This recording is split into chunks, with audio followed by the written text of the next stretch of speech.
Hey, this is Adam Shartoff, and you're listening to Filmwax Radio's Dispatches from South by Southwest 2019. I couldn't be there, so I send Ronald Wohlman. Ronald has been on Filmwax Radio a few times, usually doing kind of wrap-ups of various festivals. He came back from Sundance and the Hamptons Film Festival this last year, and now I've sent him to South by Southwest. We've set him up with a badge and given him a per diem for meals and car service and a very, very nice Airbnb. Let's see how he does. We start with two different films. One is an old friend of mine that I met several years ago at the Nashville Film Festival. Her name is Erin Derham, and she has a documentary at the festival called Stuffed. Stuffed is a documentary about the surprising world of taxidermy and the passionate artists across the world who see life where others only see death. It's going to correct misguided ideas about the worlds of taxidermy. And if you're at South by Southwest, you can still catch Stuffed at the Alamo Lamar on March 12th at 11:30 a.m. or March 14th at 8:45 p.m. Let's go now to Ronald's conversation with the documentary filmmaker Erin Derham. You know, you go around at cocktail parties, people say what they do. At first, they think I'm joking. I am a taxidermist. I'm an anatomical sculptor as well as a taxidermist.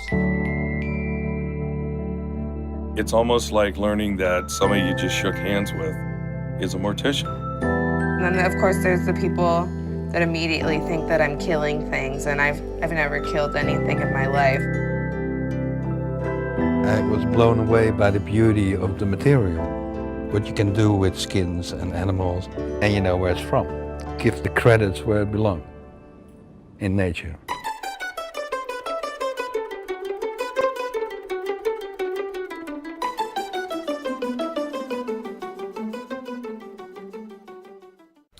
Erin, good morning. We're morning. Up. We're recording. Good morning, everyone. It's Ronald Wohlman. I'm reporting for Filmwax Radio from South by Southwest, and I'm with Erin Derham. Is that the correct pronunciation? It is. Thank you. Excellent. You're my first interview for South by Southwest. Yay! And it is the first of the activity of the day. So it's great to meet you. You too. And I really enjoyed your film last night. Oh, thank you so much. Yeah, I should have asked you that first. No, as I said, I am a taxidermist fan. I love the stuff. And so I thought what your film was, it's really a love letter to taxidermy. It kind of is. Yeah. That's a sweet way of saying it. No one said it like that yet. I like that. I think you're going to change people's minds. Oh, because a lot of, as it comes up in the film, a lot of people at first say, creepy, or, some of those guys mentioning how difficult it is to get dates and things when you tell someone that's what you do. Oh, yeah. Let's talk a little bit about it. How did you come to do a film about taxidermy? Well, so I wanted to do a film. I have a master's in environmental history and oral history. I wanted to do a documentary about the environment since I was a little kid. But they're so sad, and it just, you feel at the end that there's no going back, that the environment, the earth is just shattered and we can't fix it.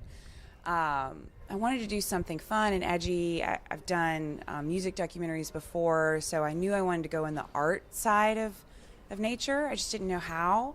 And my partner, Rachel Price, sent me an email, and I'm not sure if she was joking or not, but she sent me an email with a link to Alice Markham, our lead character from the LA Weekly, and she said, "What about taxidermy?" And I was like, how dare you? This is disgusting. Like, I'm a vegetarian and a nature lover because I'm from North Carolina. So I think taxidermy and I think deer head on the wall.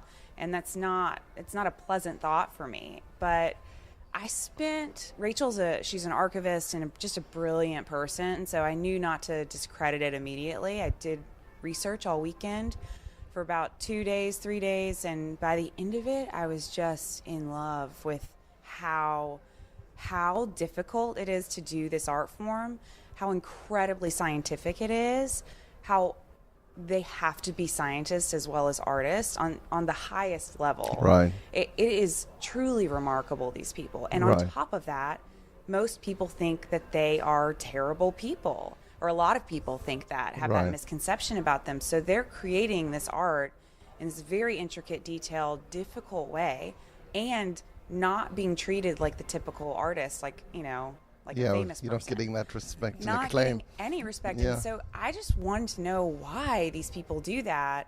And the answer was they love nature and they love animals so much that this is the only thing that they would do Right. as an artist. And I mean, every interview you got that. They would give you some story about them as a kid seeing an animal, a bird die or roadkill, and they would just cry and they would go, how do I fix this?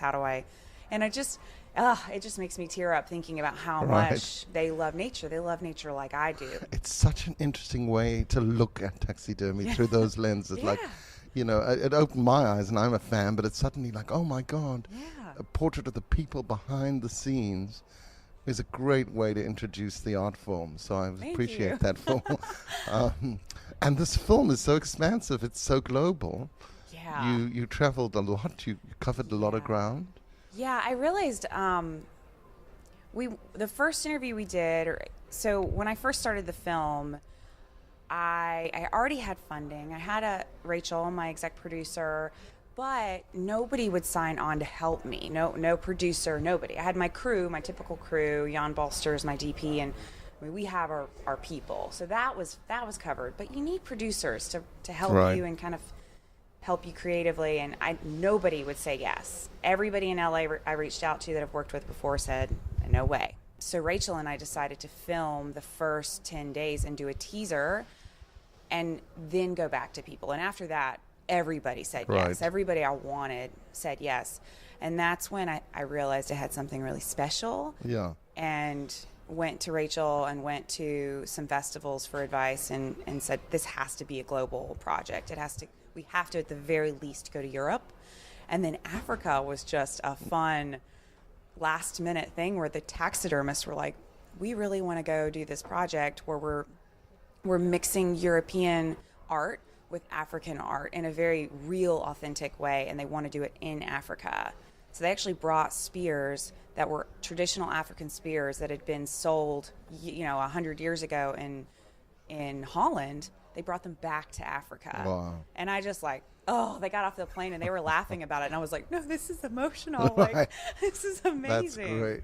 So I don't know. It just ties in history and art. I'm South African, so I appreciated that very much. Really? Yeah. That's amazing. Yeah, I mean, I can see how genuinely affected you are by your own work and how I just love emotionally them. attached and involved you got and are, which is a beautiful thing to when you're working on a project that long. Yeah. And of course now it's still this is the beginning of the journey in terms of screening. Right. You're still going to take the film around the world. Yeah. And I ran into your young family. How are they Yeah. coping with this moving They're- around? They are so excited. They were so confused at first about taxidermy because Right. they just saw these little stuffed animals. The taxidermists are amazing, so they would send me stuff in the mail, little things Wow. like a little bunny or like a little turtle, and things that they just thought were cute and that the kids would enjoy. And the kids were like, "What is this again?" And as soon as I heard them say that enough after they'd seen the footage, I realized we needed to have a section in the movie that discusses exactly what is underneath the skin.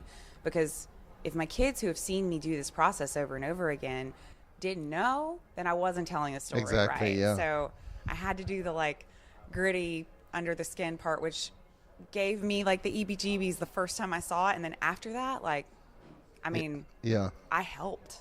I'm scared to even say what I did to offend people, but I actually helped. Tell us exclusive for Filmwax. Okay, because there are pictures that will probably come out. But there was a day they were doing the zebra, in the movie, and you need it's a tough skin. So to skin it, to do the carcass casting, so they can then sculpt, you have to get the skin off, obviously, very perfectly and not mess up any muscles or anything below. So they needed 4 people, one person with the scalpel and one person holding it back, and so times 2. And they only had 3, so they were like looking around like, well, what do we do? And I was like, I'll do it. I was a bio major for a couple years. Like, I can do that. Wow. And I was shaking when I first started. I was like, am I really doing this? And then within 2 minutes, it probably wasn't even that long, I was so into it, and I realized that's the nerdy side of this. When you realize you want to do it, you think it's going to be gross, but it's just like biology class. Like, you're figuring something out that you could never figure out unless you had your hands on it. Right. And that's the special thing about taxidermy, is it's so tactile. You can learn so much more, you know? Yeah, really, what an achievement this film is, because it really gives us a view into it that I haven't seen, and you just don't. And also just humanizes the people that are doing it. And even, really hipsters. I mean, they're really beautiful hip people, arty, you know. So it's a great, look at who's doing it and how they're doing it, and so artful. I mean, my God, that show, that presentation.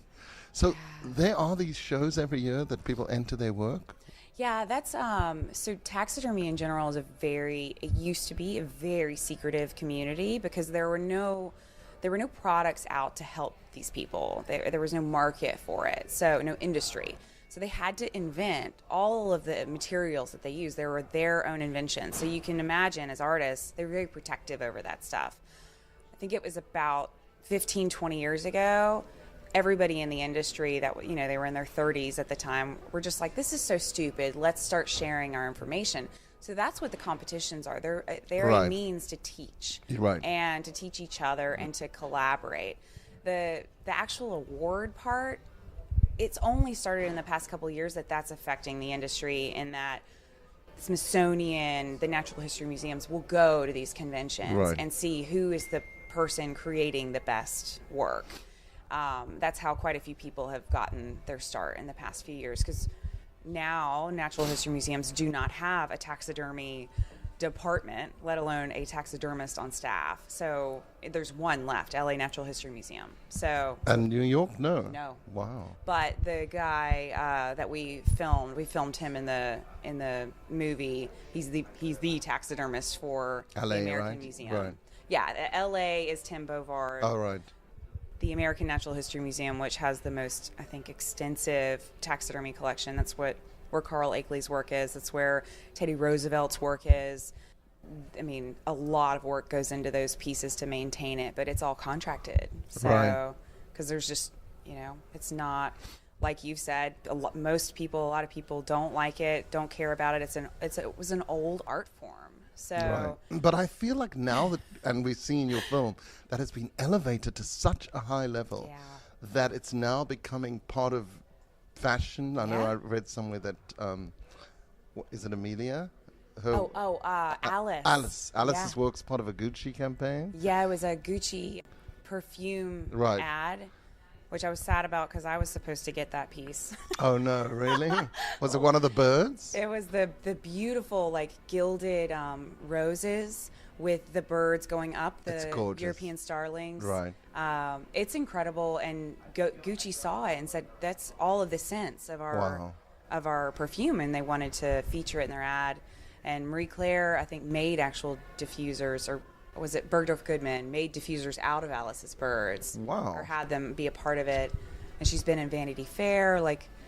She sells her stuff to quite a few people that are, major taxidermy enthusiasts. So maybe it's becoming quite mainstream and popular. It's like underground. I think it's right at that level, and there's that ethical side where people are like, this is beautiful, but what is it? Right. How do these animals die? I get that so often that I think the movie, for me at least, is just a way to open up that conversation, so people know that it's not what you think. It's very difficult. It's very beautiful, and that connection to nature is prevalent from the beginning to the end of this whole process. Yeah, I mean, I love that view of it, that Yeah. it is preserving Yeah. some of this, that turtle who'd lived for 40 years. And wow, that's hot. Lonesome George. Yeah. I would definitely cry if we talk about Lonesome George. Had you He's- met Lonesome George? Were you still, No. Lonesome George died a few years ago. Okay. But his story was the most compelling. There were actually multiple stories. There's one that didn't make it into the movie that George did as well. George Dante, the American Natural History Museum taxidermist. He did for Nat Geo. They were trying to find people that were poaching and trafficking rhino tusks. Oh, right. And they needed to find one that matched it identically, that was a fake, that they could put Really? and catch people, and they caught Wow. people all over the world because they just watched it move. That's so interesting. And to do it perfectly, these black market people would have to be able to cut through it and see all the lines, and he did that. I mean, the fake was so fake, the people undercover that did this were detained at the airport, and the FBI had to come in and say, no, we're working on this, like, let them go. So, I mean, taxidermy is used in so many ways that people just have no clue about. And George is like, he says that Lonesome George, the little carving he got, is his Oscar. I mean, these people Right. care about animals so much. They're like, that is my achievement. I don't care about being on the cover of a magazine. I care about the animals and protecting them. And poaching is, something that they will not shut up about because they love animals so much, and they're so sick of, there was that movie that came out last year, Trophy, that went to Sundance and sold, I think, to CNN and Orchard. But Travis, our South African, is in that movie as well.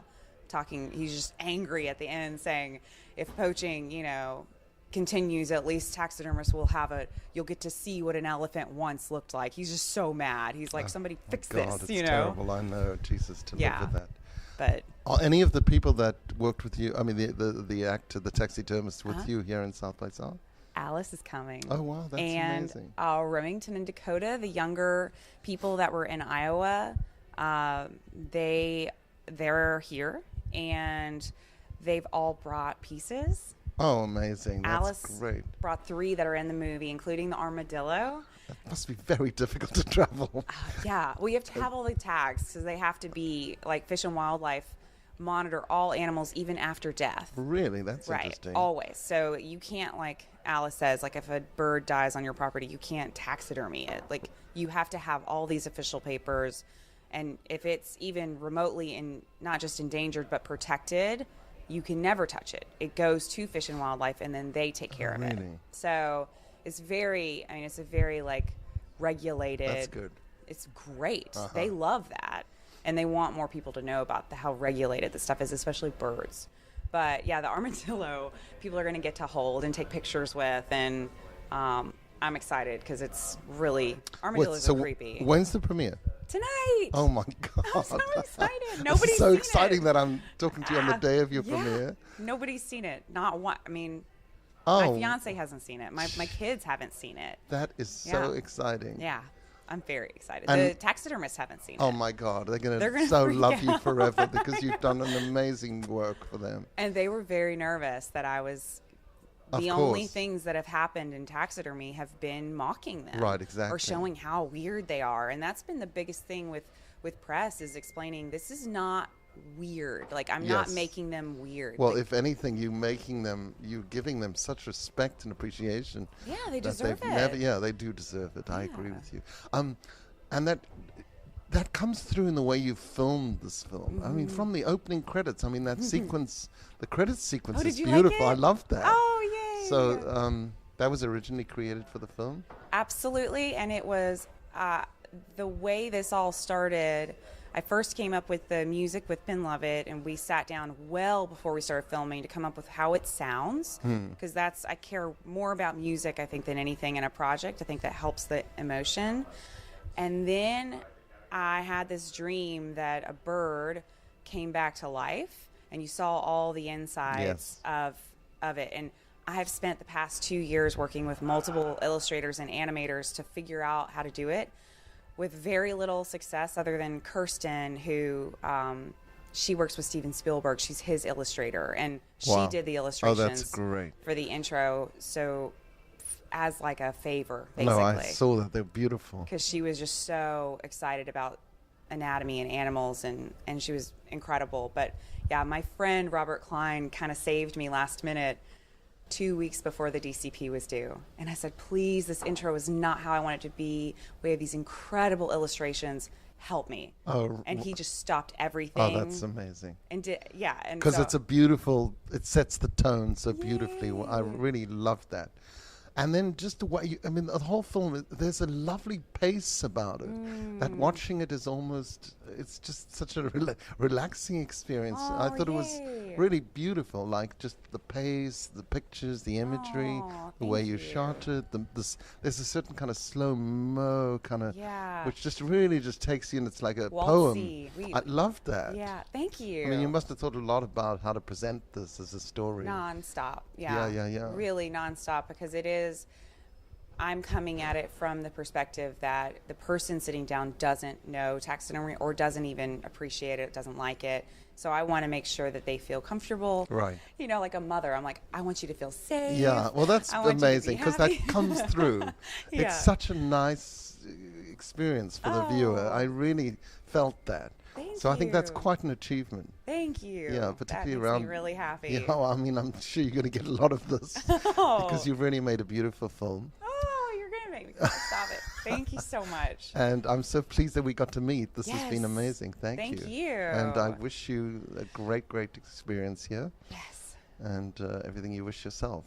And Thank I'll you see so you much. on the road. I guess maybe you're gonna go around to different.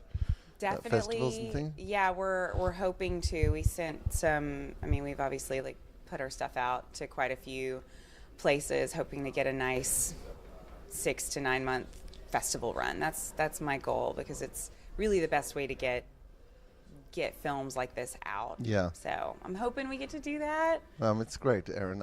Even your poster's beautiful. I could see that. I love that. Fairy did that. Oh, really? Yeah. I wrote them right when we found out about South by, and I was like, because they used to have this famous marketing company. They're artistic directors.